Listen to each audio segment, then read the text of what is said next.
Welcome to Burlap Teachers. Enjoy the video. You start by verifying your Apple ID is signed in, because iCloud ties directly to that account. Next, check storage capacity. 5 GB is free. Upgrade if you need more. Once done, open Settings, tap iCloud, and enable iCloud Drive plus iCloud Photos so files and photos sync. Make sure Wi-Fi is active. Syncing over cellular can use data.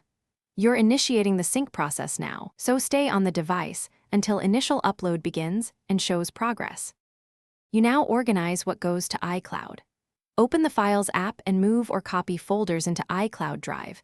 This triggers automatic syncing across devices. For photos, choose Originals or optimize iPhone storage depending on device space. Optimize saves local space by keeping smaller versions. Once done, sign into the same Apple ID on your Mac or PC, enable iCloud Drive, and choose which folders to sync. Make sure devices stay plugged in and connected until initial sync completes to avoid. Finish by managing storage and confirming sync across devices. Open Settings, go to iCloud Manage Storage to delete backups or upgrade plans. Make space if uploads stall.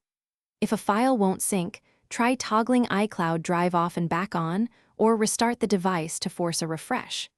Make sure you check iCloud system status and your network connection before deeper troubleshooting. If problems persist, sign out of iCloud and sign back in. But first, backup critical files locally to prevent data loss. Thanks for watching. Consider subscribing if this video helped you.